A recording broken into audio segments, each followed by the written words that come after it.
이번 대정부 질문에서도 대통령 집무실 얘기를 또 물어보셨더라고요. 예, 예. 거기에서? 물어봤죠. 대통령 한덕수 총리님한테 물어봤는데 네. 지금 대통령실 같은 경우 예산 분야만 제가 집중해서 물어봤어요. 예산. 왜냐하면 국민적인 관심사가 예산이잖아요. 네. 지금 그 돈이 부족해서 윤석열 정부에서 긴축 재정을 한다 또는 뭐 하다못해 이번에 코로나 지원금까지 축소를 하고 있잖아요. 그런데도 불구하고 대통령실 용산 이전으로 인해서 네. 예산이 눈덩이처럼 커지기 때문에 거기에 대해서 언급을 했었죠. 그래서 지금까지 윤석열 정부에서 대통령 집무실 이전 예산이 496억이었고 그것이면 된다고 당선인 그렇죠. 시절에 얘기했잖아요. 500억 안 되게. 그런데 제가 그 추적을 해보니까 현재 계속 그 예산이 들어가고 있습니다. 단기적으로는 한 3,500억 정도 예상이 되고 중장기적으로는 한 수억이 들죠. 거기에 예. 질문을 했을 때 단기적으로 총리도 한 3천억 가까이 든다고 했어요. 합참에 그래요? 남태령으로 이전이 이전을 하고, 2,900 뭐 몇 억이다. 네. 2,900 몇 억 플러스 알파라고 하더라고요. 아하. 그러니까 3천억 이상 든다는 거는 인정하더라고요. 예. 근데 사실 나머지 분야를 인정을 못 하더라고요. 그 얘기를 못 하고 있어서 제가 알려줬죠. 지금 국방부를 5군데로 흩어져 놓다 보니까 네. 업무 효율이 너무 떨어져서 다시 또 여러 군데 걸 한 군데로 모으는 작업을 하는데 그것에 한 200억 정도 추가되고 그것도. 사이버 사령부를 또 이전하는데도 네. 돈이 되고 추가되고 아. 또 경계력 보강해서 66억 정도 울타리 보강에 또 추가 예산이 될 걸로 예측이 되고 있고요.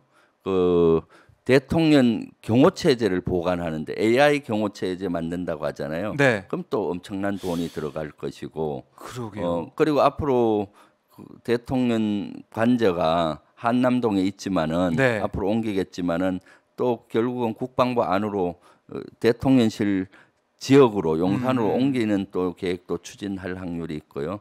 영빈관 문제가 아직 확정이 안 됐어요. 영빈관. 그것도. 그리고 또 외교부 장관 공간을 뺏었잖아요. 네. 그럼 외교부 장관 공간 새로 지어야 되고 그것도 지금 어떻게 될지. 육군 총장이나 해병대 사령관 공간도 뺏었는데 네. 그것도 지어줘야 되잖아요. 이런 것 따지면은 눈덩이처럼 커지기 때문에 네. 그런 것들을 아직 국방부라든가 대통령실에서 계산을 못 하고 있어요. 그래서 총리한테도 물어봤더니 그걸 계산을 못 하고 있더라고요. 그러니까 저 왜 못 하느냐? 예. 마스터 플랜이 없기 때문이죠. 아예 이제 거기에 대한 로드맵이 생각을. 없고 마스터 플랜이 없으니까 국방부에서도 이걸 염출을 못 하고 있고 대통령실에서도 못 하고 있기 때문에 네. 그런 것들을 질문을 통해서 확인을 했던 겁니다. 그러니까 이 대통령실에서는 우리가 생각한 대로 그 비용 네. 안에서 했다라고 하고 있지만 네. 의원님이 지적하신 것처럼 나비 효과처럼 따라붙는 네. 여러 네. 가지 이 작업들 뭐 이 부대 배치부터 해가지고 다시 건물 짓고 또 이 철책을 세우고 펜스를 치고 이런 것들까지 다 하면 네. 뭐 돈이 많이 들어갈 수밖에 없는데. 네, 그것만이 아니죠. 지금 용산공원 임시 개방한다 하잖아요. 네. 지난번에 시범 개방할 때 29억 가까이 든 걸로 그 얘기를 들었어요. 네. 임시 개방하려면은 더 많이 들 겁니다. 9월 말경에 임시 개방한다고 거기도 이제 하는데 돈이 또 들어가는 그럼 이제 한 100억 그래요? 가까이 들어가지 않을까 추정이 되고요. 예. 전에 미군 기지 잔류 기지 이전한다고 맞아요. 했잖아요.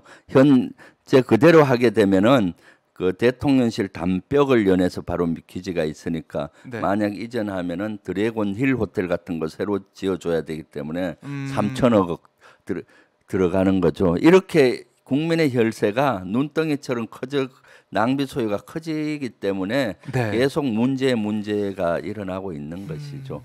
지금 보면은 코로나19 확산세에서 네. 이 신속 항원 검사 받는데 돈이 들어가서 이게 문제다라는 지적이 나오고 있는데 네. 지금 정부에서는 예산을 좀 아끼는 그런 차원에서 안 하는 거 아니냐 이런 비판도 나오고 있어요. 네. 근데 아낌없이 쓰는 곳은 따로 있군요. 이렇게 보면 네. 그렇습니다. 돈이 이제 들어가고 있는 상황이고 그리고 또 하나 지적받고 있는 게 청와대 이제 활용 방안 네. 이걸 놓고 그렇죠. 박보균 문체부 장관이 보고한 거 보니까 베르사유 궁처럼 네. 그 원형을 보존하면서도 예술 작품들 볼 수 있게 네, 그렇게 그렇죠. 만들겠다 이런 얘기를 했고 네. 또 하나는 이 조선 총독부 관저 네. 모형 복원 예.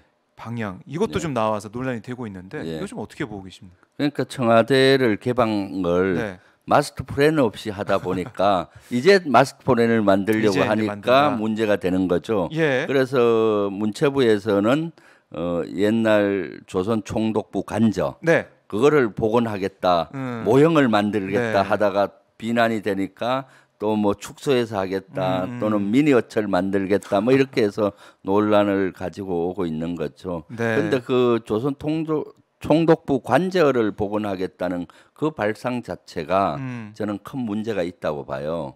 왜냐하면 그것은 일제 강점기 시절에 1940년도 43년도에 완공이 돼서 네. 그 조선 총독부 관저로 썼잖아요. 예. 물론 그 이후에 그 미군 사령관이 쓰기도 했고 이승만 대통령과 박정희 대통령이 쓰기도 했어요. 그렇죠. 예, 그렇지만은 김영삼 정부 들어와서 노태우 대통령 때 새로 현재 청와대를 만든 겁니다. 네. 그렇게 되니까 김영삼 정부 들어와서 93년도에 과거사 청산 차원에서 그걸 없앤 것이죠. 기억납니다. 예, 그 그렇거든요. 새로운 청와대를 지은 것도 노태우 대통령 때 88 올림픽을 했지 않습니까? 네. 그때 노태우 대통령이 외국 정상 기빈들을 그 당시 그 청와대로 초청을 했는 겁니다. 네. 그러니까 조선 통독부 관저였잖아요. 그래서 거기는 일본식 건물일 거 아닙니까? 그렇죠. 건물도 상징성이 별로 없거든요.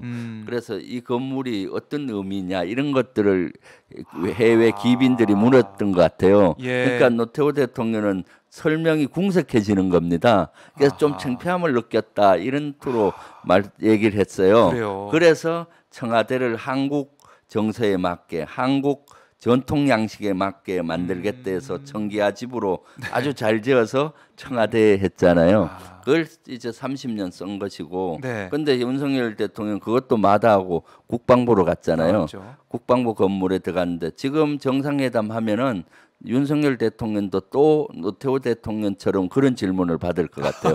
이 의미가 뭐냐, 건물의 상징성이 의미. 뭐냐. 네. 근데 사실은 국방부 건물은 한 20년 전에 지을 때는 예산도 부족하고 하기 때문에 실용적이고 튼튼하게 네, 네. 그리고 튼튼해 보입니다. 사무를 잘하게 만들었습니다. 네. 그냥 일만하게. 그래서 거기에 설계 비용을 많이 안 들이고 만들다 보니까 제가 국방부 합참에 그 건물을 쓸 때도 네. 우리 장교들끼리도 왜 건물을 이렇게 본때 없이 지었냐 이게 국방부를 상징하는 걸 찾아볼 수가 별로 없어서 우리들도 불평불만을 했던 건물이거든요. 그렇군요. 그러니까 지금도 그런 형태인데 네. 그럼에도 불구하고 지금 청와대 과거 청와대를 개방했잖아요. 네. 그럼 그걸 이제 뭐 모형을 하는 데 있어서 조선 통독부 관저를 그 복원한다. 이 발상 자체는 아주 안 좋은 발상이죠. 그래서 이 비판 여론이 계속되고 있으니까 정부와 뭐 여당에서는 너무 과하게 반응하는 거 아니냐 뭐 이렇게 얘기하고 있던데